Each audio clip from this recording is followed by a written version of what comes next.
Hello, this is Nikhil Hospital. ACP కావాలి. Yes, sir. 1 minute. Sir, మీకు phone.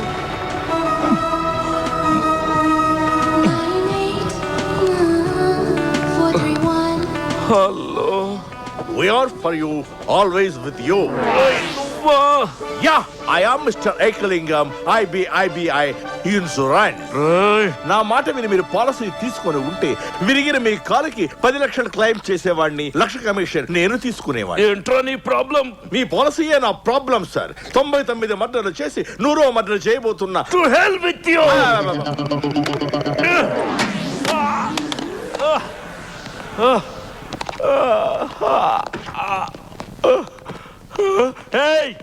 నేను తిన్నాక అది ఇక్కడ పెడతాను.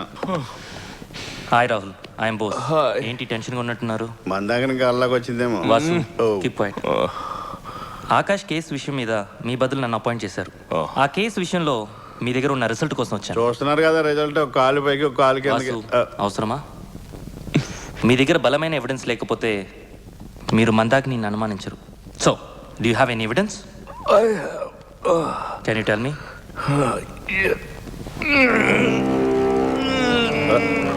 చూడండి ఎలాంటి ప్లేస్ లో పెట్టాడు.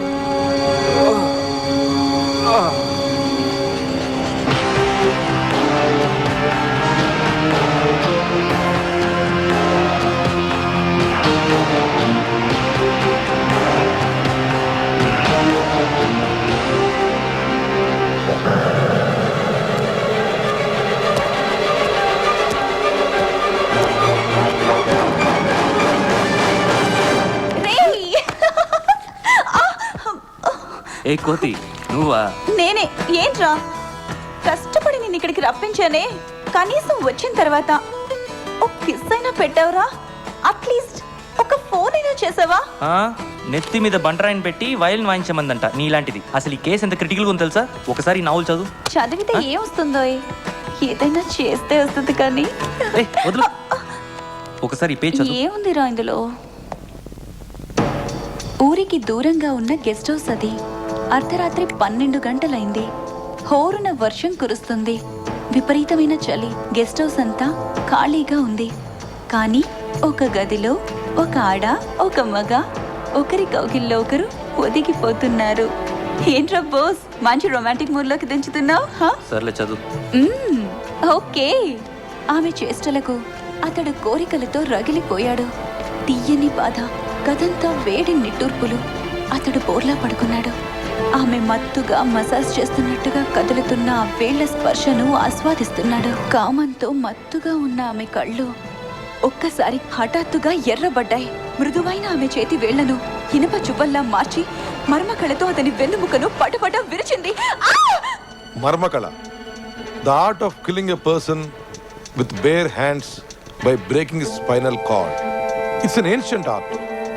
అయితే ఇది దాదాపుగా ఇప్పుడు అంతరించిపోయింది. అయితే ఆ ఆర్ట్లోని రూట్స్ని, 4 పార్ట్స్ని ఆ అమ్మాయి ఇంత నీట్గా ఈ నవల్లో డెపిక్ట్ చేసిందంటే ఇదేదో తమాషాగా ఇమాజిన్ చేసి రాసింది కాదు. ఆ అమ్మాయి ఈ మర్మకళ గురించి డీప్గా స్టడీ చేసి ఇన్వెస్టిగేట్ చేసి రాసింది. ఇంత యంగ్ ఏజ్లో ఆ అమ్మాయి ఇలాంటి టిపికల్ టాపిక్ని టచ్ చేసిందంటే ఐ థింక్ షీస్ పెక్యూలియర్. అసలు ఈ మర్మకళ అంటే ఏమిటి? దాని గురించి డీటెయిల్స్ చెప్తారా? Observe this specimen.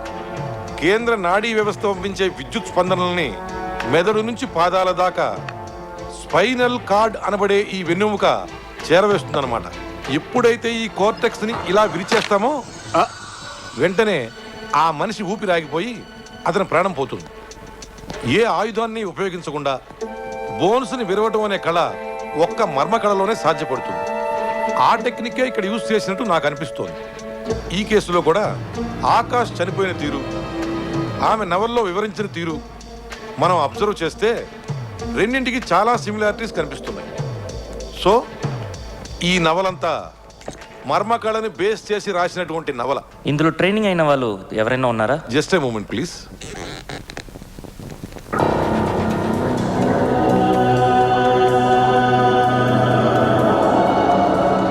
Computer data ప్రకారం ఈ మర్మకళ బేసిక్స్ తెలిసిన వాళ్ళు ఈ స్టేట్ మొత్తంలో 4 ఉన్నారు.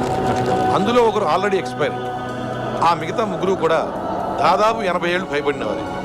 అందుకని వాళ్ళు ఈ ఆర్ట్ ఉపయోగించడానికి సోర్సెస్ కానీ ఛాన్సెస్ కానీ లేవు. ఈ మధ్యనే మార్కెట్లోకి వచ్చిన ఈ ఎర్ర గులాబీ నవలకి అనూహ్యంగా 4 లక్షల సేల్స్ జరిగింది. అవును, నేను చదివాను.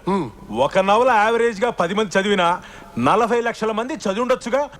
వాళ్ళలో ఏ ఒక్కరైనా చేసి ఉండొచ్చుగా. అలా సడన్ గా కేసు గురించి మాట్లాడుతుంటే మీరే చేశారేమో నా డౌట్. వాసు. కాదంటారా? తన డౌట్ గురించి కూడా ఆలోచించచ్చు కదా. పుస్తకం చదివి కరాటే నేర్చుకుంటే ఎంతవరకు చేయగలం? చాలా కష్టం. అలాగే మర్డర్ జరిగిన సినారియోని అనలైజ్ చేసి చూస్తే డెడ్ బాడీ ఉన్న పొజిషన్ని బట్టి అక్కడ ఏదో సంథింగ్ జరిగి ఉండాలి. బట్ ఒకటి మాత్రం చెప్పగలను, only professionals can do that. Okay, thank you doctor. It's my pleasure. Thanks for the welcome. Mister Bose, yeah Mandaki నేను ఒకసారి ఇంట్రోగేషన్ చేస్తే. Interrogation mister Vasu sir. Mandakini ఎక్కడ ఉంటుంది? ఉదయాన్నే స్విమ్మింగ్ పూల్లో, మధ్యాహ్నం రన్నింగ్ రేస్ లో, ఇప్పుడు ఎక్కడ ఉంటుంది? లహరి రిసార్ట్స్ లో.